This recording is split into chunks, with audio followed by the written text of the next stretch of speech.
চাকরিটা আমি পেয়ে গেছি বেলা, শুনছো? এখন আর কেউ আটকাতে পারবে না। সম্বন্ধটা এইবার তুমি ভেস্তে দিতে পারো। মাকে বলে দাও বিয়ে তুমি করছো না। চাকরিটা আমি পেয়ে গেছি বেলা, সত্যি।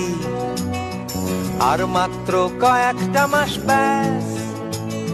স্টার্টিং এই ওরা 1100 দেবে, 3 মাস পরে কনফার্ম। চুপ করে কেন বেলা কিছু বলছো না? এটা কি 2441139? বেলা বোস তুমি পারছো কি শুনতে? 10-12 বার রং নাম্বার পেরিয়ে তোমাকে পেয়েছি, দেব না কিছুতেই আর হারাতে। হ্যালো 2441139, দিন না ডেকে বেলাকে একটি বার। মিটারে যাচ্ছে বেড়ে এই